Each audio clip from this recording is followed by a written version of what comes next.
What up, everybody? This is yours truly, Rama, screen covering movies, TV, and entertainment, and it's time for another collabo, another celebration of another movie's anniversary. And this time, it's not a strange face that you'll be seeing here. It's my good friend Anthony. Again, introduce yourself, brother, and how to pronounce your last name. Anthony DeGioia from the Silver Screen Analysis. It's always fun talking movies with Rama. This is our, 5 or 6 collab we've done now, but Aliens 40th anniversary is going to be a great one. Yes. Oh, my God. All right, let's get right to it here. Now, I have my notes here on my screen. For the viewers, both our viewers at home, the plot synopsis is very simple. So there's 7 crew members on this commercial towing spaceship called Nostromo, and they are returning to Earth. But on the way, they get this distress signal, and it takes them to this planet or this moon called LV-426, and that's when one of them gets infected by this creature that eventually face hugs him, and then he bursts out of his chest, and the rest is history. And it's the movie opened in 1979, and this past April 26th we celebrated the 40th anniversary of that movie, and we'll talk some more as well about the whole Sigourney Weaver showing up at that one high school play, but 1979 is about a few years after Star Wars arrived. The first Star Wars, the original one. Now it's called Episode 4, New Hope. So Star Wars, that one, it gave us that exciting space opera, space western, sci-fi adventure. It makes you want to go to space. Whereas Alien, on the other hand, makes you fear it, makes you scared shitless of it. So let me ask you here, my brother Anthony, my fellow YouTuber and one of the coolest minds in the movie reviewing ecosystem. When and where did you first watch the 1979 Alien movie, and what was your reaction the first time after watching it? Well, it's actually a funny story. I mean, I was like 2 when this movie came out, maybe almost 2 years old, and I just dated myself right there. But you're not a millennial. You're not a millennial. Got it. don't do the math. You don't want to do the math. But yeah, I mean, growing up as an '80s kid, I actually saw Aliens first. I mean, James Cameron's action blockbuster with just over the top characters, tons of action, and then it was like '92 when Alien 3 came out. Yeah. And then I went back and actually watched the first Alien when I was probably like around maybe 16 or 17, and I don't really think I appreciated it that much. It was kind of a slow paced. It didn't have that pace that James Cameron film had. And then once I went back and watched it, I remember I was with some friends. We sat down. I was in college. We watched it from start to finish. I had kind of gotten more of a sense of like that film fan inside of me, more than just the blockbusters and the action movies and all that 80s cheese that I grew up watching. It was just like to learn how to tell really good stories, and that was where this film really connected with me, because it was like a horror sci-fi movie that really just didn't turn it on until the last bit. And that last bit of the film that's so climactic and so intense is because of just that slow, methodical build-up and getting to know these characters leading up to it. And I mean, there's a lot of similarities to like 2001: A Space Odyssey and stuff, with the slow panning camera angles and just kind of working through these practical sets. And that's what I love about it. I love the fact that it gives you this build up. You get to know these characters. You get to invest in them a little bit. The problem kind of evolves, and you're kind of just dealing with it with them. And I think that's why it's kind of I mean, a lot of people say Alien and Aliens are kind of like, is the sequel better than the original? But I think they're both just fantastic films for their own ways, and Alien, I think, is just the great, just like that seed to plant everything, because it works. Everything that it tries to do, it works. Now, thank you for sharing that, and I have similar experience actually. I was born in the 80s, so I'm a 90s kid, and so I caught the James Cameron Aliens first when I was about 12, 13 years old, mid-90s. I watched them at my friend's home, DVD or whatever. I think VHS back then, not DVD. So that was the first time I watched.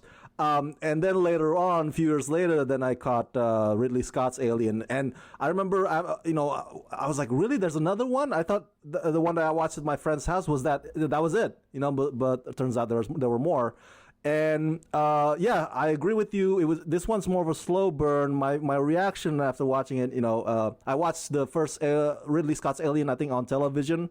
One of the television channels kind of aired it, and I'm like, come on, let's get right to it. Where is this going? Because you're so used to James Cameron's, more action-packed stuff. You know what I'm saying? James Cameron's Aliens, that was the shit. That's to many it's considered. I don't know if it's better than Alien, but Aliens, the second movie, is considered one of the best sequels ever, along with Die Hard 2 and some other sequels. So it's regarded as one of the best sequels ever made. So going from that to Ridley Scott's, out of order like that, it does kind of mess with your expectation and mess your kind of feeling. But as I grow older and I rewatch it again over the years and I develop more analytical mindset about films, I grew to appreciate Ridley Scott's Alien more than I did when I first watched it as a younger kid. And I love the build up, the setup, the context. It takes its time, but it's not boring. It really makes you curious as to where the story is going. I love that kind of stuff. And even though like you said, Xenomorph only shows up probably like a few scenes, like the facehugger doesn't even show up until like 55 minutes in. Yes. So literally, like before that whole thing is all build up. Yes, just like Jaws. Remember Jaws, the first Jaws? It took forever until the shark shows up. Yeah. So I think the thing is, I think the first Alien. And we can talk about the other aliens when their anniversary comes up.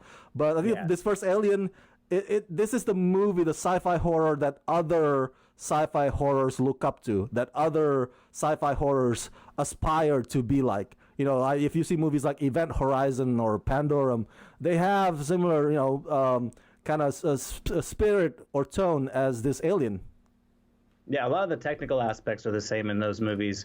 And that's the one of the things that I like about Alien is the fact that all the personalities are grounded in the characters.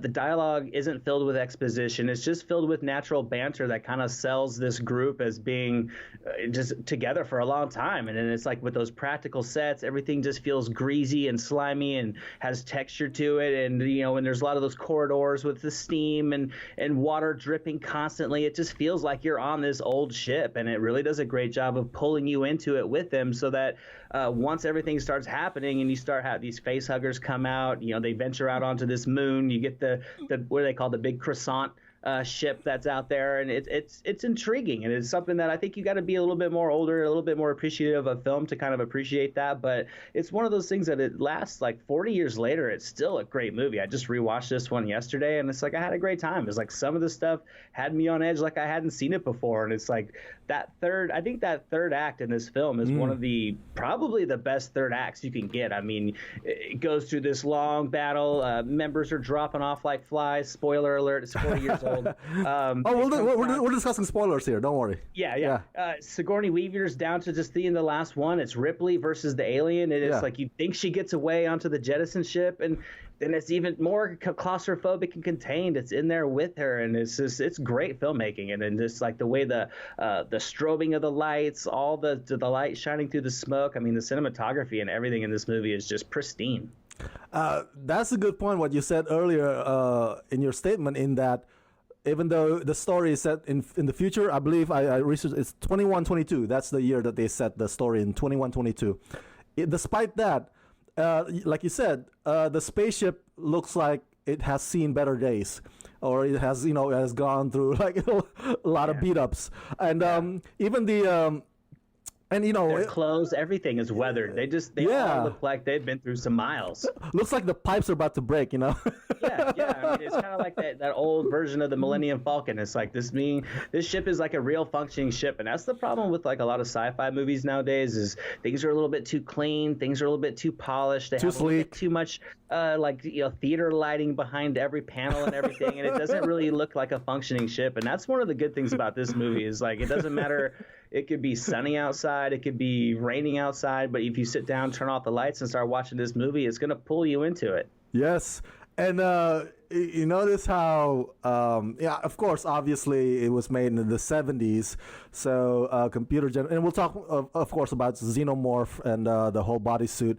But, if you notice also the computer, when Mother speaks back on the computer screen, the graphics look like old arcade game, like like the video game Asteroid, and it just Tons of nostalgia. Yes, and then, that space where they go into this womb-like space to talk to Mother, the computer Mother. It's surrounded by Christmas lights. Do you see that? Yeah, and it's like the cool thing is like I like about this movie is that in the third act. Yeah. There's not a lot of dialogue. It's a lot of just sound effects and musical score and just silent performance from Sigourney Weaver. Yeah. And it's great. And it's like, I think all of it is just like, it works to nostalgia. And it's just kind of like every time you watch it, it's like, man, they just don't make them like that anymore. They really don't. They really don't. So let's talk a bit about some of the cast and their characters here.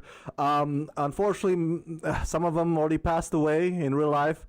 John Hurt play Kane, in that memorable scene, chest bursting scene. Harry Dean Stanton, he also passed away.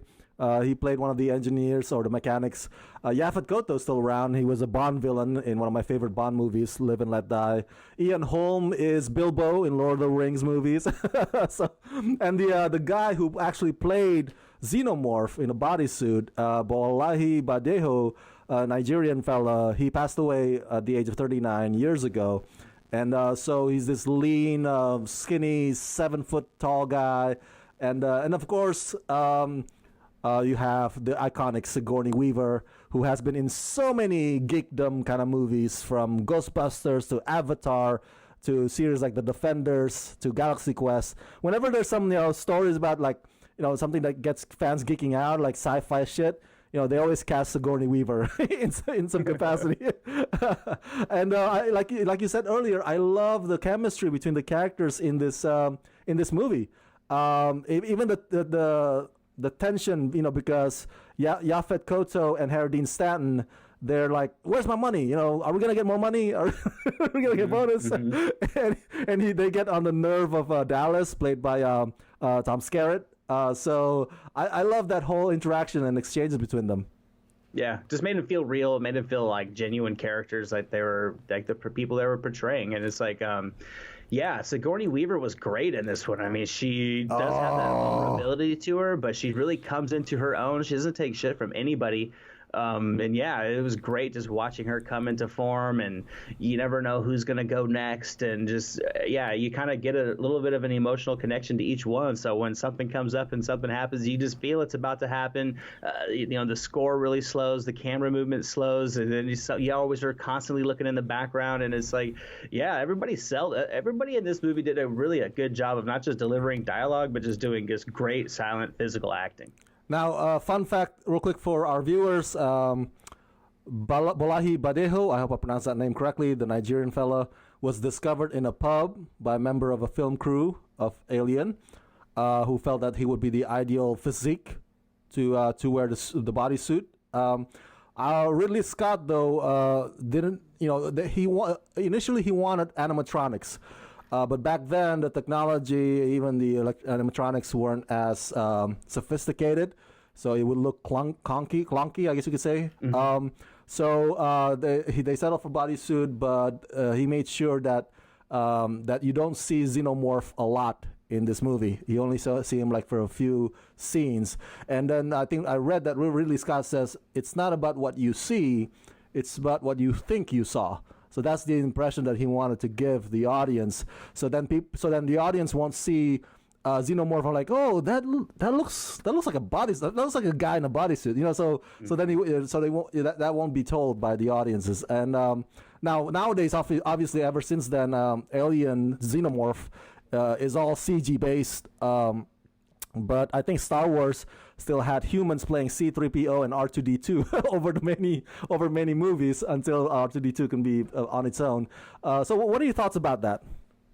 Just about the look overall. I mean, it's like I thought it was good because it's like you do get to see. I think you get a lot of the Xenomorph, but you never get a lot of the full Xenomorph. I mean, yes. I think just the conceptual design of it is so good to where it's like, one scene just has that tail coming up through the back and it's like that creates tension. Another one is just this black shape moving in the background, or you just see the head with all the slime and the water rinsing over it. It's like it's good because even the scenes, like you could clearly tell the scenes, like when Dallas is in that corridor right before he hits it. I think it's kind of cool to see that scene when the xenomorph reaches his hands out. He's clearly the guy in the suit. A couple of scenes later on with the guy with Sigourney Weaver, once it's down to the final showdown, some there too. But it's like I think it works because it's just for flashes, and there's always constant smoke and just the strobing lighting.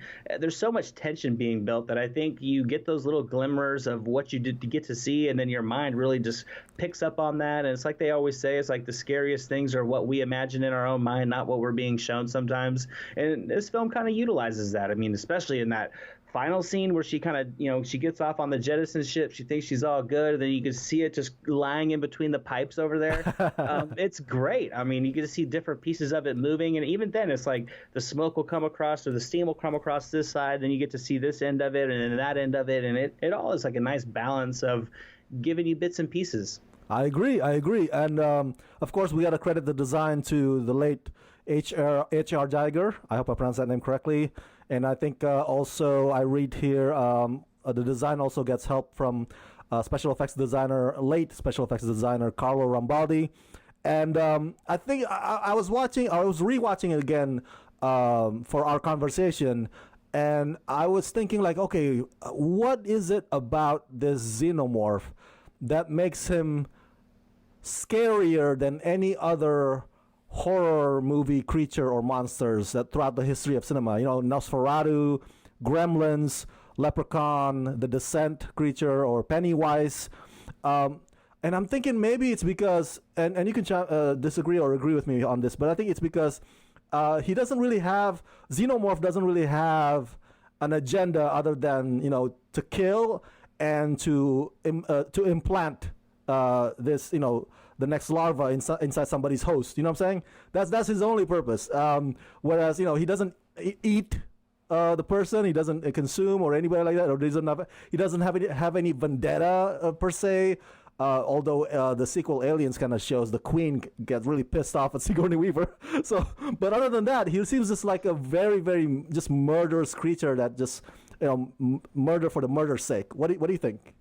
I think that's kind of exactly why it is, because of it's not, nothing's overdone. It's not hunting humans. It's not all this stuff that's created. It's just an alien going about its business. We're kind of getting in the way. Yeah. A lot of it goes with just the practical look of it. I mean, basically everybody sees that long shafted head of the xenomorph with this silver teeth, and I mean that look is great. I mean it's textured, it's got liquid coming off of it. It's definitely practical. I mean you can't CG that and get that same feel. I mean a lot of people say that CG is so good you can't really tell.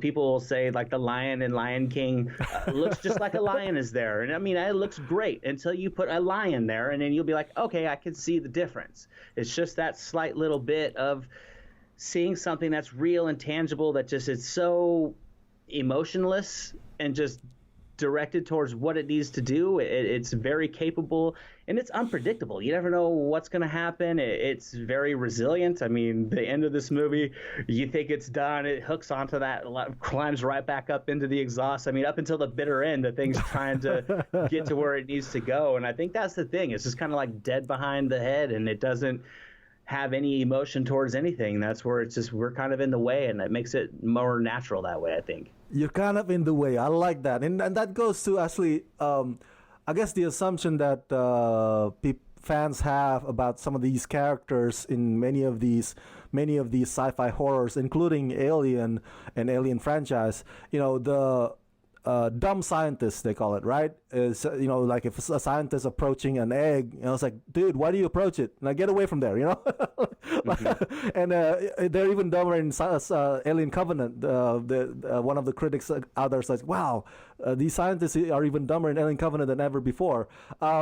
So it's not necessarily dumb as in like the way I put it is like they find themselves in a situation that's like way over their heads.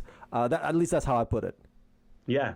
I mean, basically, they get sent out, they go to this moon, and as soon as they get there, these face huggers and all these little pods and stuff, that it's just so much unknown. And that's where it's like, you never know what's going to happen. And it's like that, when that thing comes launching out onto the face, I mean, there's so many iconic scenes and just great. And that's the other thing I think that's really good about the xenomorph is like, even with like, Godzilla and just all these movie monsters that we've seen, there's somewhat of like a resemblance to like human form, or Godzilla looks a little bit like a dinosaur and a lizard, or Jurassic Park is dinosaurs, or anything of these monsters that might have their face open up and stuff. But I mean, this one is just, it's not shaped like a dog or an animal that we see. It's just, you always see it in the dark, so you don't really get to see the full movements until later in the films. And that's why in these early couple movies with all the dark tone to everything, it's that unknown of what it fully looks like. It's not like you see it under the spotlight. You get to see all the little nooks. So that unknown kind of creates that mystery about it. Yes, and note to a bunch of scientists, astronauts out there, if you get a distress signal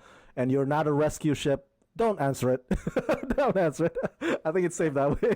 Yeah, there is no distant moons for Earth, so if you get a call from one, don't go there. Don't go there. Now, before we get to the next topic, I wanna talk something fun with you, Anthony. Do you have a cat, or do you have a dog only, right? I have a dog only. Yeah, so one of the supporting actors in this movie, he's pretty prominent. His name is Jones, and he's this orange tabby cat who shows that he gets quite a screen time in this film. At one point, he notices an alien behind Harry Dean Stanton's character, and then you see the cat kind of like pulls himself back. It's like. It's a typical cat right there. No, nothing. It's just it's like, oh, you're on your own. It doesn't matter how many times you fed me all these years. It's like, it's you or me. At least the dog would jump in your way to try to protect his owner and right? give you a fraction of a second to escape. The cat's just like, no, I'm going to sit back and watch. It goes to show that cats are selfish bastards. They always are. They've always been. There always will be. And no offense to the cat people out there. It's not my cup of tea. Exactly. And I read that on the trivia that to get that reaction from the cat, because they didn't have an animatronic cat, it's a real cat.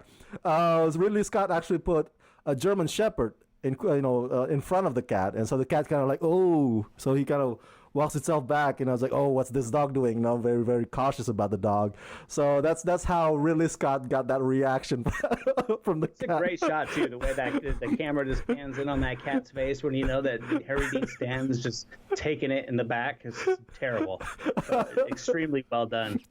And the cat survived, right? I think the cat survived. By the end? I think so, yeah. Pretty sure. Yeah, of course we don't get to see him in the sequels, so may he rest in peace. I wanna let's talk about the fact that because we're discussing spoilers here, and I saw the sequel first, right? James Cameron's Aliens. And then after that I watched Alien later on, and then it made sense why Ripley had reservations about androids, about Bishop in the sequel. And I watched Aliens, like, oh, that's why, because of Ash, because Ash kind of betrayed him, almost killed her. Yeah, so almost killed her. So in some ways, you got to watch the first one first. It's not one of those movies that oh, it's okay, you can watch the sequel without watching the first movie. You know what I'm saying? Yeah, you could have seen the sequel first, and then still the back doesn't spoil anything, but the first one really adds a lot of context to the character tropes and to the advancement of things and to some of the motivations really well. I mean, it's a good compliment to it, but you could kind of watch either one first. I mean, I watched Aliens first, and I think I watched Alien 3, then Alien. Yeah. So, but it's understandable now why she distrusts Bishop, at least at first. Like, because there's that history in the back with Ash. Almost got one. And Ash, oh man, the look of Ash in this movie was fantastic. God, I love watching that scene. I love the chest burster scene. I mean, man, when he's just going crazy in that room and they find out that he's a robot, it was so well done. And that conversation with the head after, it's like, this is great. Every time I watch that scene, it's like I'm completely locked in and I got a smile on my face. Let me ask you that then. Let's discuss that. I wanna break that down with you. Because obviously back then, they did not have the CG visual effects that we do now, or filmmaking has now.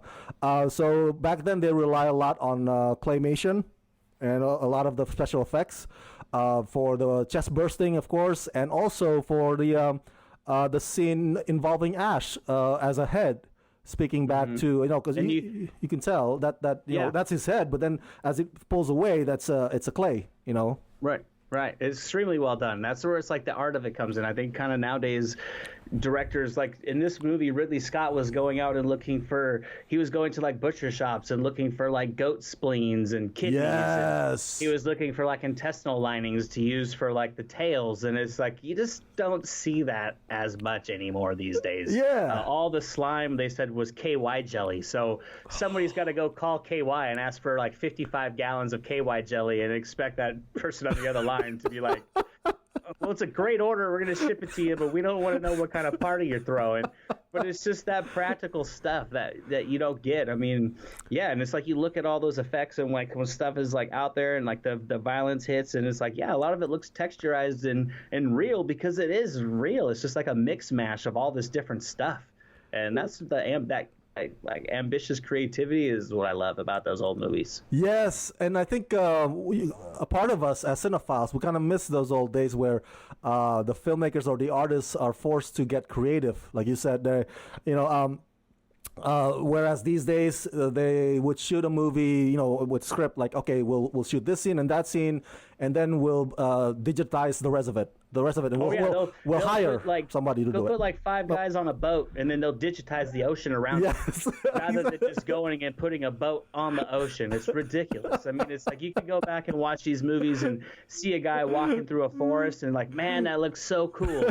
But it's so simple because normally they would just give them a foreground and then all the back would just be digital forest. Yeah. And that's the thing nowadays where it's like you see green screen work getting a little bit more and more blatant and more simplistic scenes. It's like there's not even any action going on right now. It's like you guys literally just didn't want to go put a boat on the water to get a good shot. It's like you try to make the lights match up and all this stuff. It's kind of crazy how things are done nowadays. I mean, and the budgets now are bigger than they ever were back then. So I don't know. And you know why? A big chunk of that budget goes to hiring visual effects house. So computer effects ain't cheap, even though they're the go-to. So there's something to be said about the ingenuity and the genius of special effects or practical effects. Now, I also want to point out to you and the viewers, and you probably already know this, but the first 30 to 40 minutes of the movie did not give any or does not give any indication that Ripley was going to be the lead hero. It was mostly the other guys, doing their thing, talking and exploring this moon. Everybody else seemed to be doing much of the stuff, and she seems to be in the background for most of that 30, 40 minutes into the movie. And until, of course, after Kane gets face hugged, and then there's that confrontation about, hey, let us in, let him in. Like, no, we got to use protocol. We, quarantine. We might get infected. That's when you notice more and more that there's a clash between her and Dallas and her and the other guys, in that she's very outspoken. She and then the other guys are very dismissive of her. Dallas keeps dismissing her. And I don't want to say it's a feminist agenda, but it's like it was just the way back then. Yeah, it was. I mean, we're still trying to get out of that now. I mean, it's like you got people that are saying, "Oh, this is man's work, this is women's work," and that mindset has been around for decades. We're just trying to get out of it. But yeah, that's where it's like the cool part was this movie flipped that. You kind of think that Tom Skerritt, or at least, is going to be the lead of this movie. And then the story just generates itself, and Ripley rises from everybody as the true rock and the one that's like got the resilience and the determination and just the common sense at times. And they made it work. It wasn't like they were trying to force a female into the role. The story developed a female to come in and take the lead. It didn't really matter. It wasn't the fact that she was female or male. It was the fact that she had that personality type, and that's the way they went with it. And I liked it. And then the Aliens in the sequel, she's full on action iconic hero, and it's fantastic. And the other female character, she just goes along. Like whatever order I get, I'll do them. Yeah. And I read though that Sigourney Weaver kind of pushes back on ideas that the movie wants to be feminist and whatnot. She says, and I'm trying to read here from the interview that she did with back in 1994. She's basically saying that it's not necessarily a feminist agenda, and I'm paraphrasing here. It's basically nobody will think that a woman could be the last survivor. So that's basically the idea of it. So it was done for the story, not for feminist political reason. It's just that nobody would think that the last person the last person would survive is a woman. That's basically how she justifies it. What do you think about that? Well, I mean, I completely understand what she's saying. I think it's ridiculous to even bring up the notion of feminist agenda just because an action movie or a sci-fi thriller has a female lead. They have male leads all the time, and it's not a maleist agenda.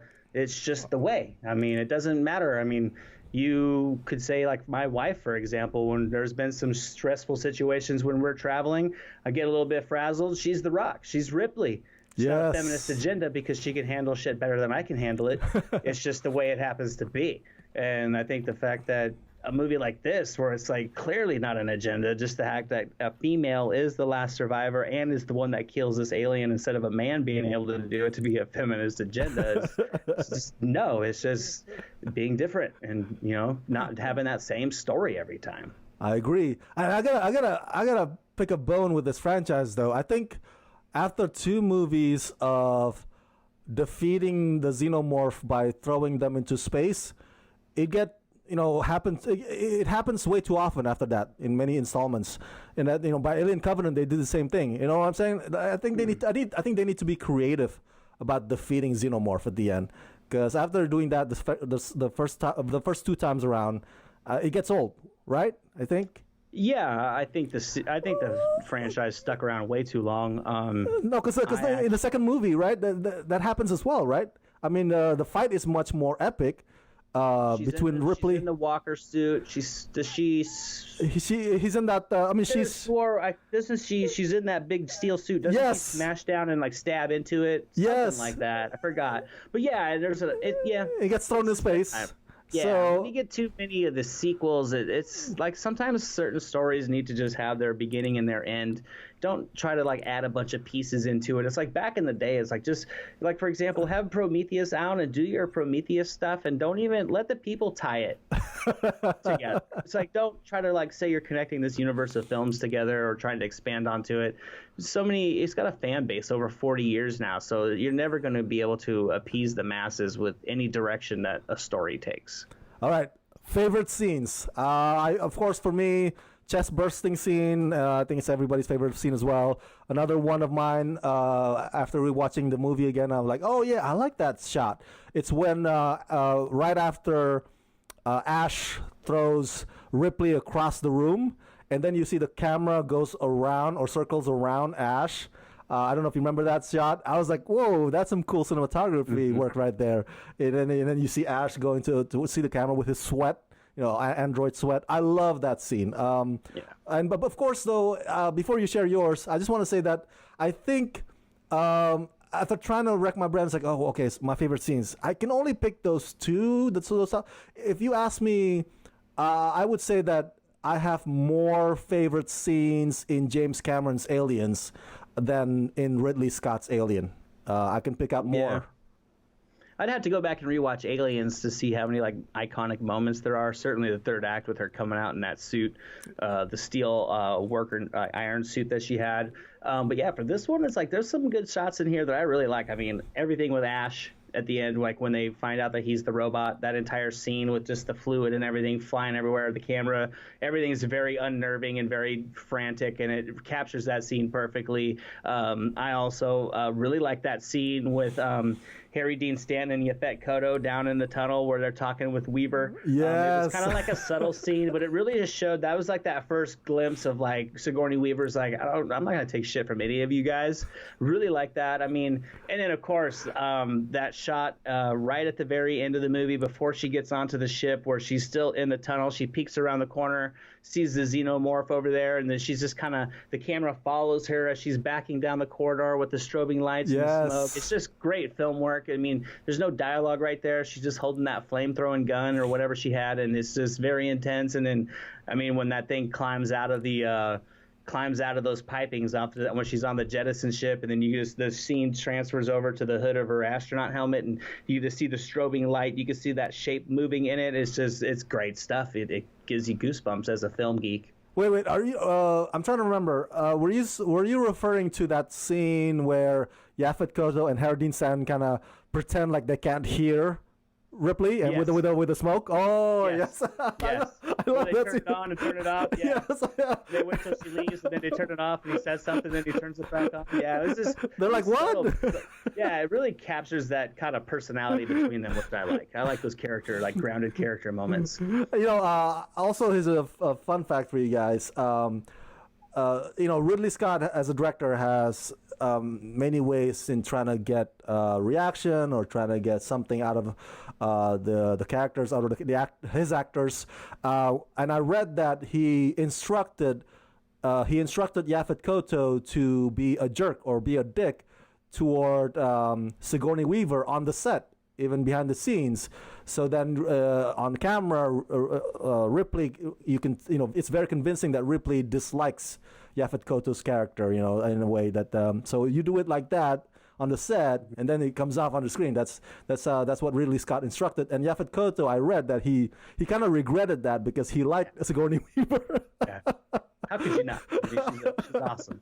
Yeah, but it kind of also makes me wonder, like, okay, so if you, Anthony, as a filmmaker, I mean, would you go that far to get the thing to come up on the screen? It's like, okay, let's play this off behind the scenes. I don't think I would ever promote anybody to be rude off camera and to not have that professional edge. I think that's the benefit of, or the lack of a benefit of working in the late 70s in Hollywood. The fact that you could probably get away with stuff like that. Yeah. I think nowadays with the classes that actors take, the skills that actors take, I think you could simply tell them that to get that. But another instance that I would do that Ripley Scott did for this movie, like, for example, I believe it was during the chest bursting scene, the blood was going to shoot out, but he never told any of the actors which direction it was going to shoot out or how much of it was going to come out. So when all of that started flying out, and I think it hit Veronica Cartwright right across the face,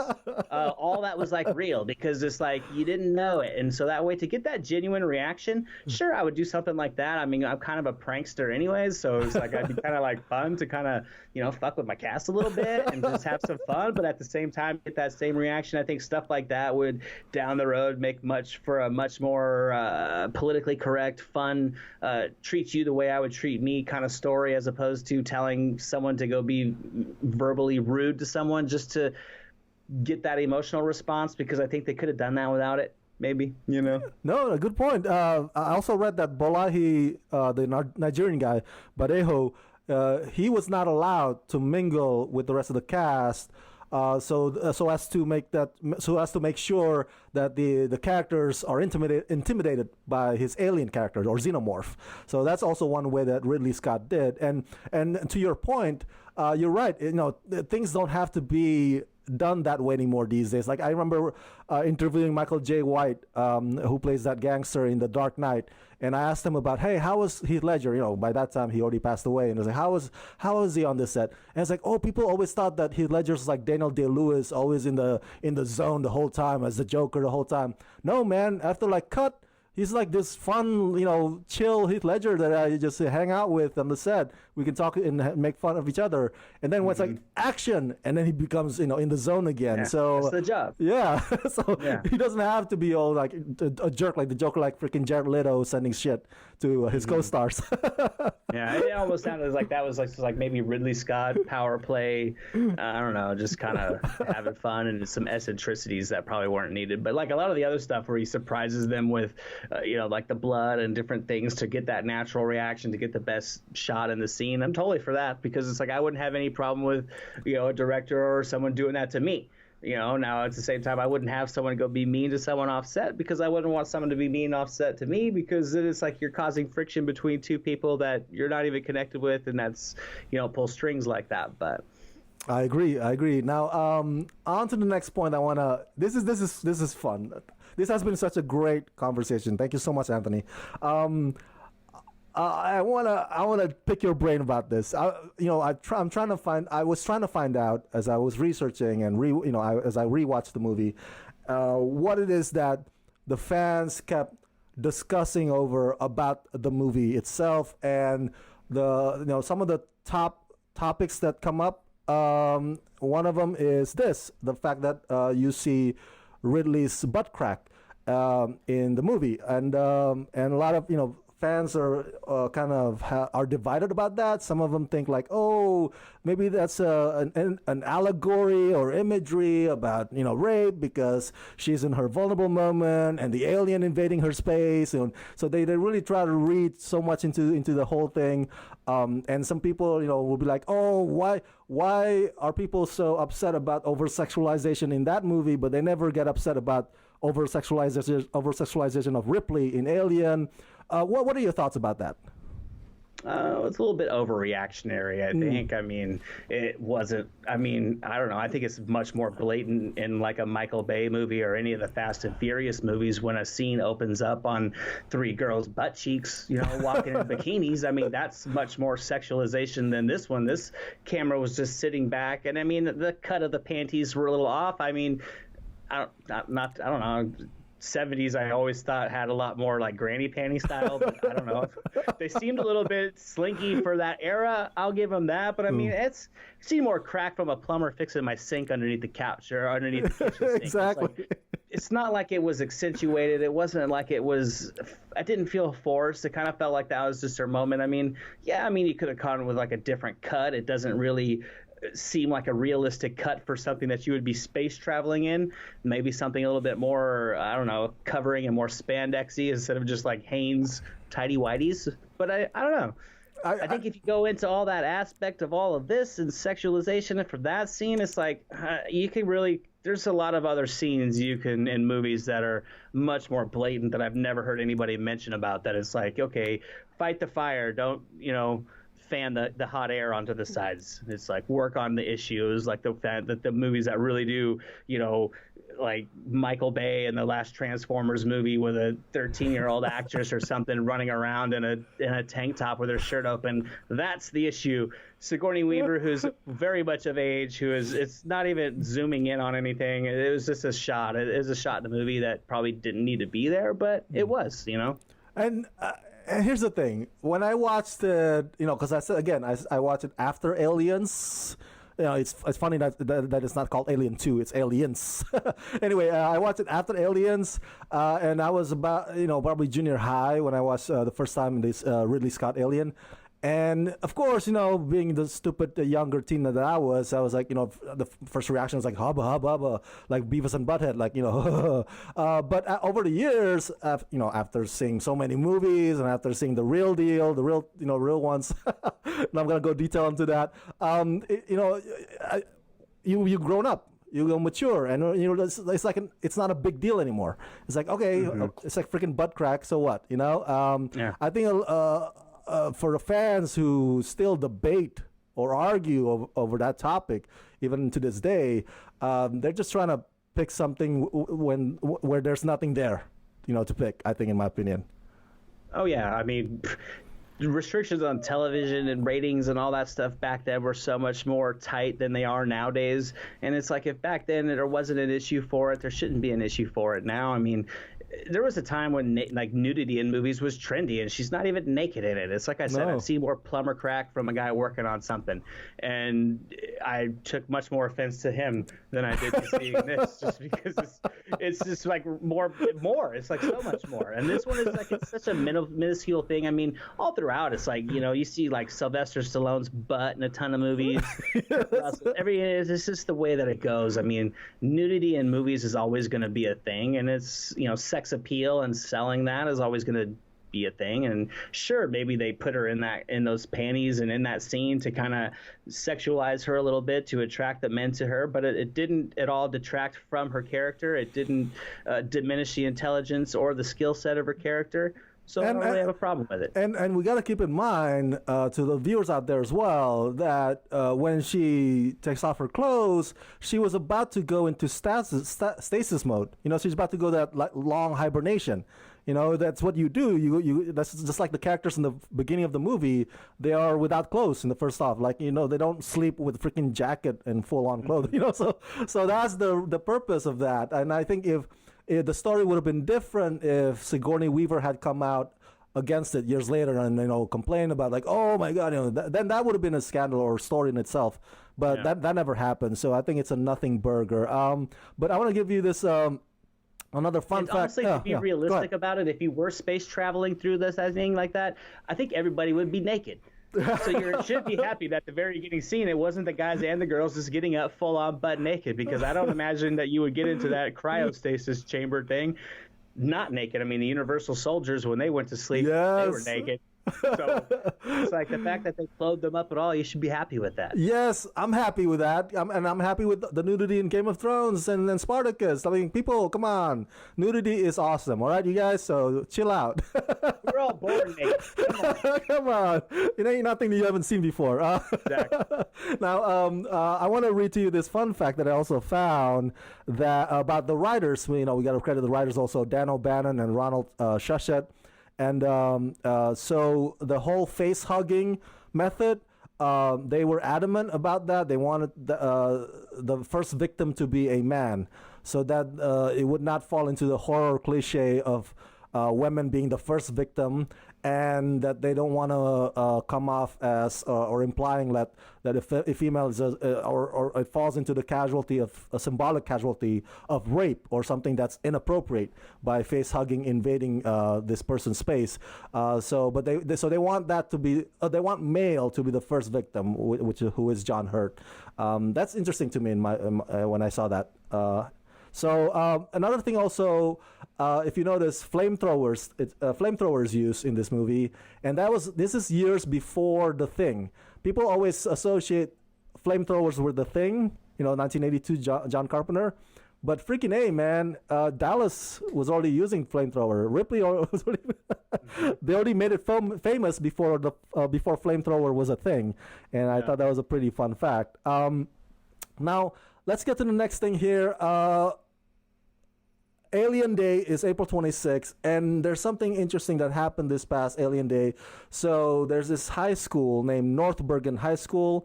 I believe it's in New Jersey, and they went viral because the video of their stage play about Alien, everybody loved it. It got a lot of views, but they did not have enough money to finish their play. And after it went viral, director Ridley Scott took notice, and he gave them $5,000, and then they finished the performance, and the performance went even more viral because Sigourney Weaver attended that performance. And she went on stage, and she met with the students. She even showed up in the classrooms afterward, the day after, to surprise them some more.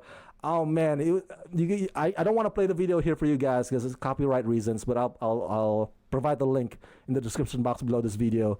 But it goes to show to you and me and everybody, Anthony, of how loved this movie is. After 40 years, it still resonates with a lot of fans. And I'm wondering your thoughts on why that is. Why has it lasted this long? That's a tough one. I think it's just the mystique of the xenomorph, the unknown of wanting to know more about. We've really only until like Prometheus and Covenant not gotten a lot of information about what the xenomorph is, what the history is, and then the expanded stories. And I think there's always a place for a good kind of sci-fi horror movie that's going to have some jumps, it's going to have some monsters, it's going to have some, roughneck characters, and these movies all have all those, and they got all the elements to really get that. You can get a little bit of horror, you can get a little bit of action, some sci-fi fun, and that xenomorph is an iconic character because of just the mystique around it. And the rewatch value on these movies are high. It's like, I mean, even the bad ones, I don't mind watching it. It's like the Alien franchise is one of those ones where it's like, if I'm sick, it can be sunny, I come home, put that movie on, and I get pulled into it. And it's like, I think that's one of the reasons why it's stuck around.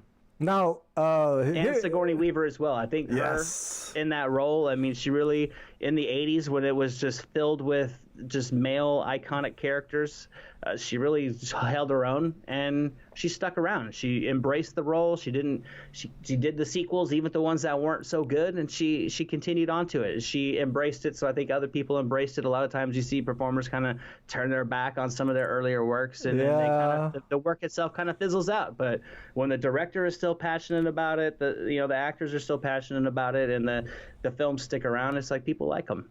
I agree with you on all those points. Let me ask you this then.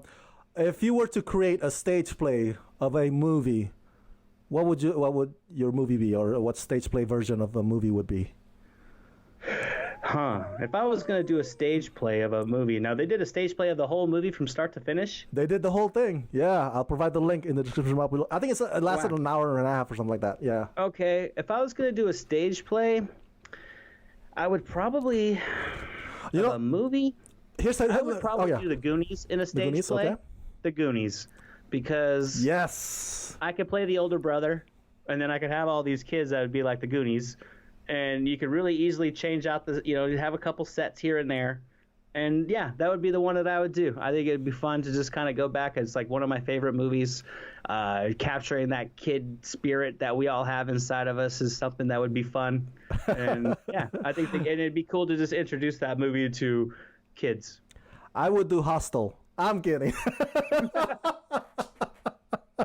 Boogie Nights. The kids will freak out, man. It's like we're going to relocate to a house out in the hills out here in southern LA, and it's going to be a road trip, guys. We're going to do Boogie Nights, the stage play. It's a field trip. They will get traumatized. But back to the point. Yes, I think also as we implied earlier, one of the reasons why it lasted this long, it was one of the, because I think you and I have talked about this in the past, how there are not many originals anymore these days, and Alien is one of those few that you can quote unquote say original. There's nothing like it before. I don't see. I mean, I tried to Google sci-fi horror prior to 1979. None that I could think of had face hugging, the whole method thing. And the creature with the blood of acid, like there's a lot of firsts in this movie, I think, in my opinion, and that I think is one of the things that makes it last long when it doesn't follow a trend, but it sets trend. I think the Alien is that kind of movies. And there's a lot of copycats, and every time like a copycat movie kind of comes out that isn't as good as Alien, you kind of want to go back and watch the original. I mean, like every time like a Die Hard style action movie comes out that doesn't maybe deliver, it kind of makes me like, oh, well, let me go back and watch Die Hard again. And that's the thing. I think the fact that a lot of these movies come out and they're clearly like Alien-esque sci-fi horror movies keeps that remembrance of what the good stuff is a little longer than normal, I think. All right, awesome. And to the viewers and the fans at home, Alien is available on Amazon Prime. I looked it up. It used to be available on Netflix, but not anymore. It's not on Netflix anymore, but it's on Amazon Prime. And there's a Alien 40th anniversary Blu-ray. Actually, already came out. So you can get it in the stores, or how do you watch yours again? You have a Blu-ray, Alien Blu-ray, right? Just Alien Blu-ray? I just have a regular one, yeah. I definitely want to get that. I would like to get a nice box set someday. Oh, yes. Yeah. I don't know, man. I hated Alien 3. I might get one without it, but I'm just That's when you open up your box set and you toss Alien 3 out on the way home. It's like, I actually like 3 a little bit better than Resurrection. But... Oh, my God. Don't get me started with Resurrection. But that's when we get to the anniversary, we'll definitely shred that to pieces. So any final thoughts, Anthony, about Alien? No, if you haven't seen this movie, go do so. If you like writing movies and you like to try to write characters, go back and look at these characters, because I think they're developed very subtly, not in your face, to really just kind of create genuine personality to them. The movie does not get old. That whole build-up leads up to just one of the all-time great third acts, and that's about it. Yeah. It's a must-watch if you haven't seen it. Sorry. Before we end, yes, that's a good point. Now I just remembered. I think though, and I don't know if you agree with me on this, that if you are easily scared, you can still watch Alien. Alien is not about.